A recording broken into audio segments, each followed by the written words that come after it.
शहर की लुगाई गांव को आई। मधु शहर में रहने वाली पढ़ी लिखी मॉडर्न लड़की है। वो और पवन साथ कॉलेज में पढ़ते थे। धीरे धीरे उन दोनों में प्यार हो गया। पर पवन गांव में रहने वाला एक साधारण सा लड़का है। मधु के पिता हमेशा उसे ये बात कहकर ताना देते हैं। तुम वहाँ गांव में कैसे एडजस्ट करोगी?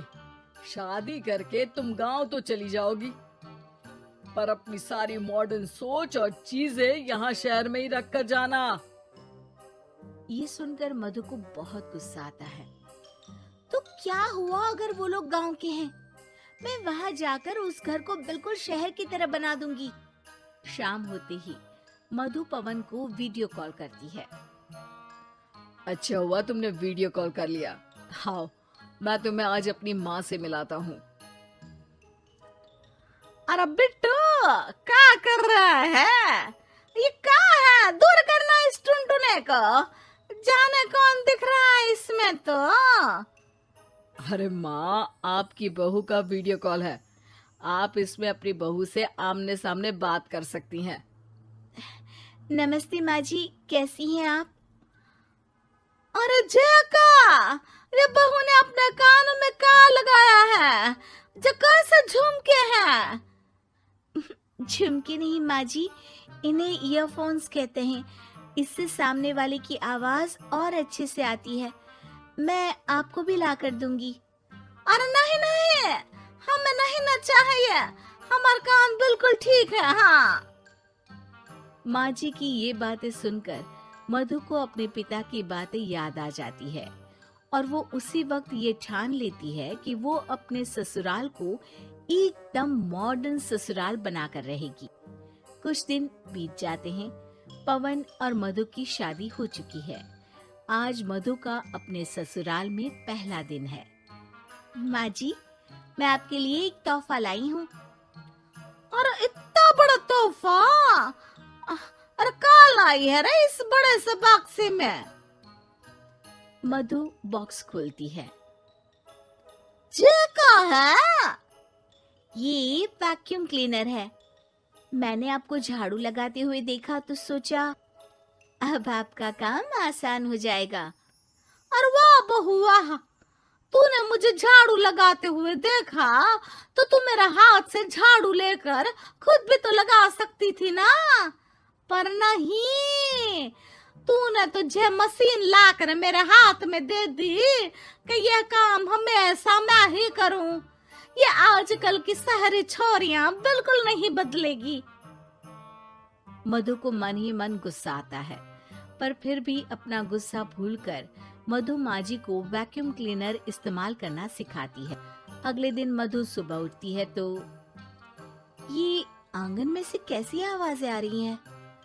मधु दौड़ती दौड़ती आंगन में जाती है और देखते ही चौंक जाती है। अरे माँ जी, ये आप क्या कर रही हैं? और वो कहा है ना, सुबह मैं जब कुएं से पानी निकाल रही थी तो मेरे कान की बाली उसमें गिर गई थी। तो ये तेरा वैक्यूम ना सारी चीजें अपनी तरफ खींच लेता है ना, तो मेरी बाली भी तो निकाल ही देगा। उसी की कोशिश कर रही हूँ, पर न जाने क्यों अब ये चालू ही नहीं हो रही तेरी मशीन। अब वो चालू होगी भी नहीं। पर अब कुएं में से पानी निकाल क्यों रही थी? अरे कमाल करती हो ना बहू। पीने के लिए पानी क्या तेरे मायके से लाऊं मैं? अरे कुएं से ही तो निकालना पड़ता है। हाँ, पीने के लिए पानी, और वो भी कुएं से। मधु दिमाग लगाती है और थोड़ी ही देर में घर में वाटर प्यूरिफायर लगवा देती है। ये देखिए माँ जी, इसमें बस एक बार पानी भर देंगे तो नल में पानी साफ होकर बाहर आएगा। अरे वाह रे बहू, ये तो बहुत ही बढ़िया चीज है। रात हो जाती है। मधु जैसे ही प्यूरिफायर का नल चालू करती है तो वो अचानक से फट जाता है और सब जगह पानी पानी हो जाता है। अरे ये क्या हुआ? ये क्या हो गया? मैंने तो बस इसमें उबला हुआ पानी डाला था, ये इतनी जल्दी खराब हो गया।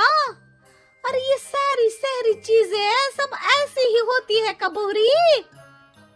क्या आपने इसमें उबला पानी डाला था?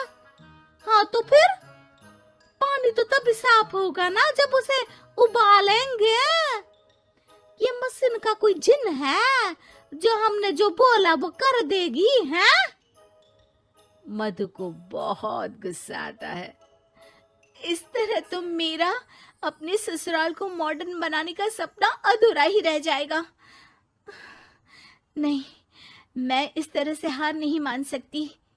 थोड़े ही दिन में मधु पूरे किचन को मॉड्यूलर किचन में बदल देती है। अरे वाह बहुआ, इतनी सारी अलमारियां! माँ जी मॉड्यूलर किचन देखकर बहुत उत्सुक हो जाती है। ये बक्सा का है? बहू ने शायद गलती से इसे यहाँ रसोई में रख दिया है, पर है तो ये बहुत ही बढ़िया। अगले दिन सुबह, अरे मायरी क्या हो गया? मैं तो बर्बाद हो गई, मेरी सारी पूंजी जलकर राख हो गई। हे राम, अब मैं क्या करूं?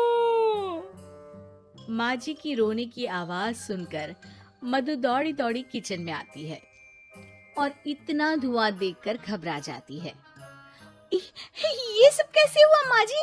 ये आग कैसे लगी?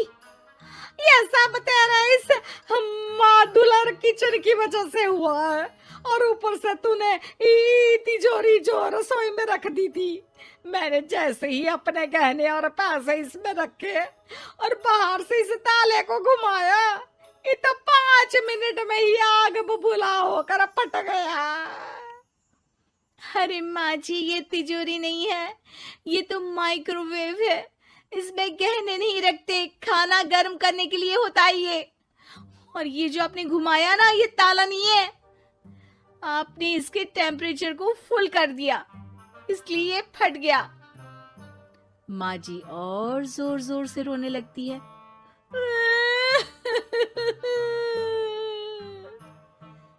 मधु सर पीट लेती है और कसम खाती है कि अब ससुराल को मॉडर्न बनाने की कोई कोशिश नहीं करेगी। मुझे माफ कर दीजिए माँ जी, आप जैसी हैं वैसी ही ठीक है। मधु को अपने पिता की कही बात याद आ जाती है और मधु वापस घर और किचन को पहले जैसा ही कर देती है।